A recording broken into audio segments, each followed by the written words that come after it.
अस्सलामु अलैकुम वरहमतुल्लाहि वबरकातुहू। आपने कुर्बानी के लिए जो जानवर खरीदा है, या तो उसके सींग नहीं है या हैं तो टूटे हुए, या फिर उसके कान नहीं हैं और अगर हैं तो कटे हुए हैं, या फिर आपका जानवर लंगड़ा है। आपके जानवर में ये तीन ऐब हैं या इनमें से कोई एक ऐब है, तो क्या आपके जानवर की कुर्बानी जायज़ होगी या नहीं।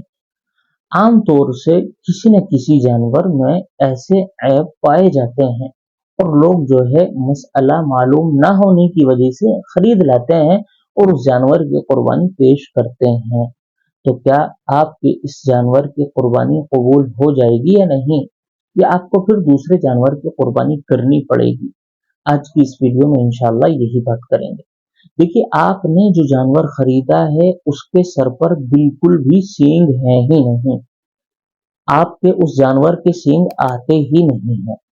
ये आते हैं और सींग जो है आया हुआ है, लेकिन किसी एक्सीडेंट की वजह से या किसी वजह से उसका वो सींग टूट चुका है। तो क्या आपके इस सींग टूटे जानवर की कुर्बानी कबूल होगी या नहीं। तो याद रखें, अगर आपका जानवर ऐसा है कि उसके सर पर सींग आए ही नहीं हैं, बिल्कुल भी नहीं आए, बचपन में आए थे तो उसकी उस जगह को जला दिया गया था जिस जगह पर सींग आते हैं, इस वजह से वो सींग नहीं निकल पाए, तो पैदाइशी तौर पर सींग है ही नहीं। तो आप ऐसे जानवर की कुर्बानी पेश कर सकते हैं, ऐसे जानवर की कुर्बानी कबूल हो जाएगी। लेकिन सींग थे और वो किसी एक्सीडेंट की वजह से टूट गए, या सींग का जो खोल होता है वो उतर गया है, तो क्या अब भी जानवर की कुर्बानी पेश करते हैं, कर सकते हैं। नहीं, बिल्कुल कर सकते हैं। बस एक बात का ध्यान रहे, आपके जो जानवर का ये सींग टूटा है या सींग का खोल जो उतरा है, इसका असर अगर उसके दिमाग तक नहीं पहुंचा, यानी वो बिल्कुल सही सालिम है, उसका दिमाग ठीक है, तो फिर आप ऐसे जानवर की कुर्बानी पेश कर सकते हैं। लेकिन अगर सींग टूटने का या खोल उतरने का असर दिमाग तक पहुंच गया है, उसको परेशानी होती है, तो फिर इस जानवर की कुर्बानी कबूल नहीं की जाएगी।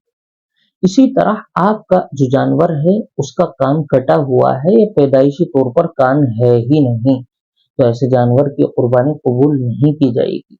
हाँ, आपका जो जानवर है उसका कान थोड़ा बहुत कटा हुआ है, कान का अक्सर हिस्सा बाकी है, थोड़ा बहुत कटा हुआ है, तो फिर कुर्बानी कबूल हो जाएगी। लेकिन अगर अक्सर हिस्सा कटा हुआ है, थोड़ा बहुत बचा हुआ है, तो फिर ऐसे जानवर की कुर्बानी कबूल नहीं की जाएगी। तो याद रखें, देखें इस बारे में कि उसका जो कान है वो कितना कटा हुआ है। अगर कान बिल्कुल ही नहीं है फिर तो कबूल होगी ही नहीं, लेकिन अगर कटा हुआ है तो ये देखें कि कितना कटा हुआ है, थोड़ा ही ज्यादा। अगर ज्यादा कटा हुआ है तो कबूल नहीं होगी, अगर थोड़ा बहुत कटा हुआ है तो फिर कुर्बानी कबूल हो जाएगी। रही बात तीसरा ऐब, लंगड़ा होना। कुर्बानी के जानवर का लंगड़ा होना ये एक ऐसा ऐब है जिसकी वजह से कुर्बानी कबूल नहीं होगी। लेकिन देखा यह जाएगा कि वो कितना लंगड़ा है। एक जानवर बहुत ज्यादा लंगड़ा होता है, चल भी नहीं सकता और अपने खाने और चारे की जगह भी जा नहीं सकता। अगर उसको खाने और चारे की जगह से थोड़ा दूर खड़ा कर दिया जाए तो वहां पर पहुंच नहीं सकता। तो अगर ऐसा लंगड़ा है तो फिर तो जानवर की कुर्बानी कबूल नहीं होगी। लेकिन अगर थोड़ा बहुत लंगड़ा है, यानी तीन पैर बिल्कुल सही सालिम है, चौथा जो पैर है उसमें ऐब है, उसमें इतना ऐब है कि वो उसको जमीन पर रख लेता है। अब उसको रखने के बाद वो लंगड़ाता है तो फिर तो काम चल जाएगा। लेकिन अगर वो तीसरा पैर चौथा पैर है ही नहीं, या है तो इतना है कि वो उसको जमीन पर टेक नहीं सकता और अब लंगड़ाता है, तो ऐसे लंगड़े जानवर की कुर्बानी कबूल नहीं होगी। तो जो जानवर आपने खरीदा है या खरीदने जा रहे हैं, तो याद रखें कि आपके उस जानवर में ये ऐब नहीं होनी चाहिए। अस्सलामु अलैकुम व रहमतुल्लाहि व बरकातहू।